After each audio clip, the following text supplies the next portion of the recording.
Hey there guys, I am the Six Machine and welcome back to another Warhammer video.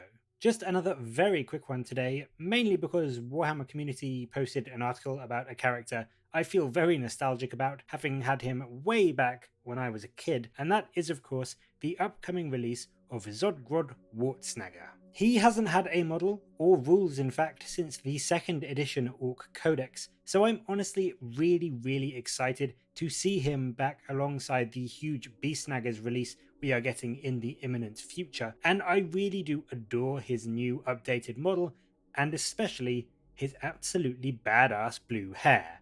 But GW put an article out today giving us a bit more information about him and his rules. For those of you that don't know, he's basically a runt herd who actually likes grots, and he thought they could be trained up and become, useful members of Orkish society. And obviously, for such outrageous, crazy thoughts, he was mocked and derided at every turn by other orcs. But he persevered, and through much experimentation, and I'm sure a heck of a lot of trial and error, he managed to create some very special super runts. And we have now been shown what this rule on the tabletop is going to do. It allows you to select a unit of Gretchen core from your army at the start of the first battle round and upgrade them into said super runts. And what this gives them is +1 to their hit rolls for attacks, both ranged and melee it seems, and also allows them to shoot whilst performing an action without it failing. I mean, it's on Gretchen core, so it's almost certainly not going to be your Grot cannons like the Smasher Gun or anything.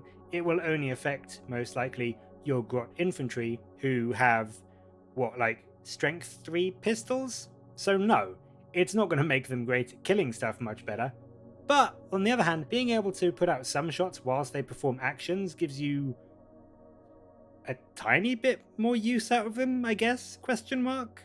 Either way, it's really funny and a really hilarious ability, making Grots as accurate as Space Marines, and I think, to be honest, that's how you need to look at Zodgrod. He is almost certainly not going to be in any tournament-winning meta lists, but if you ever wanted to do a tide of Grots, then you can at least make some of them a little bit better than they usually are.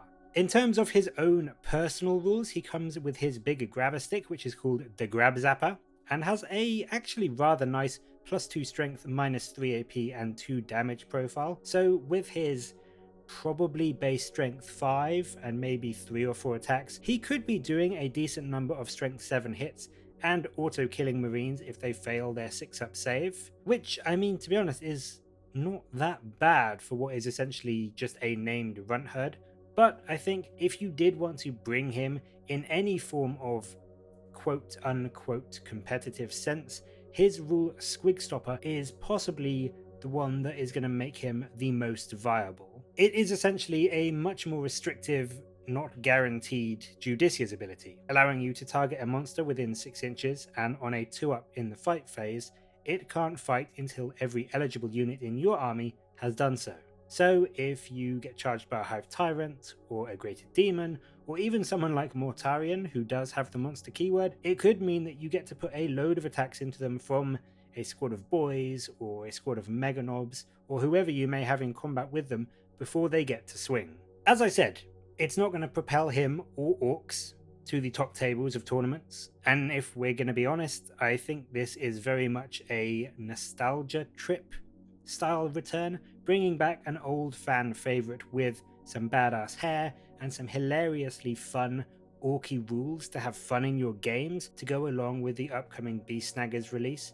But I love him. I love the model, and I love the way he kind of allows you to make a dangerously accurate unit of Grots, which may well surprise your enemy. Will he be competitive? Probably not.